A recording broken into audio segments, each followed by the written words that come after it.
For more now, we're joined by Texas Republican Congressman Pete Sessions. Congressman, thank you so much for your time. You, of course, sit on the House Oversight Committee, which, as Rachel just reported, will hear testimony from Bill and Hillary Clinton behind closed doors. As you know, in the files that were released, there were also new revelations about Commerce Secretary Howard Lutnick's ties with Jeffrey Epstein.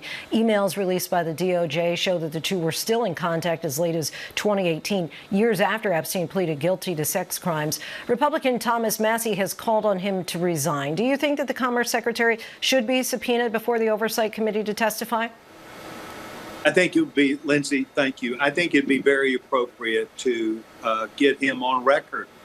We understand that we've said no stone will go unturned. We're going to look at everything. And the context, when people will come talk to us, gives us a clear issue of not only who knew what, but when they knew it. And for someone to continue doing business with Jeffrey Epstein is a blot on their reputation, because this was clearly about gaining young women, and it should not have been done.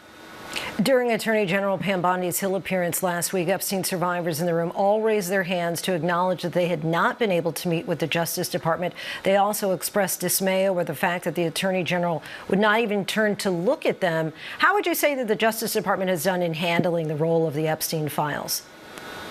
Well, Linsey, I think you and I both know there have been other presidencies that did not even, and attorney generals that did not take on this challenge. It is a huge challenge. But let me say this, that the American people want the answers.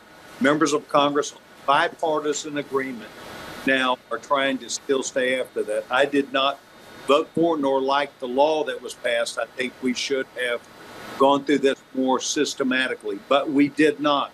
And now we're to the point where we need to continue asking the questions and allowing people, just as the Clintons will get an opportunity, to come forth and tell us what they not only know, but we will also have information that we have gleaned that we will ask them about if their memory fades.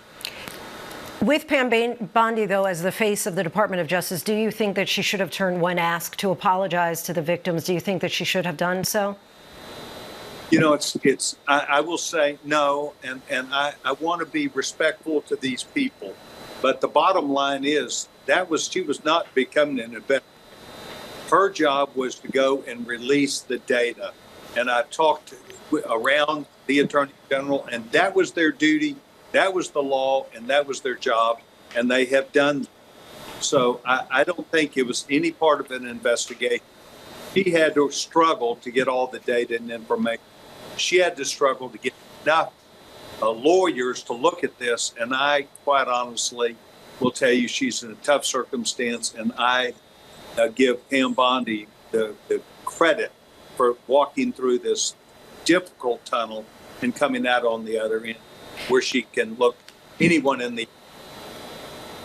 Turning now to the partial government shutdown, TSA agents are caught in the crosshairs of this shutdown. The fight in Congress is over funding for ICE and ICE's practices in the wake of those two deadly shootings in Minnesota.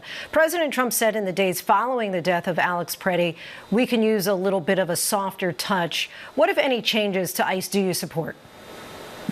Well, I support balance. I support balance, and I have repeatedly said this, that we need to have the administration to understand that if they're going to be doing their job, which I support, then more information has to be out. The word became to people that they were just after people who come here illegally.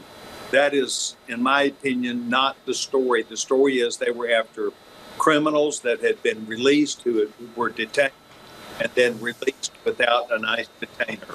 And they are dangerous people in this country. And you've seen story after story, Linsey, about what happens if we do not go and do our job. The criminal wins, and it's our loss. Congressman Pete Sessions, we thank you so much for your time. Really appreciate it.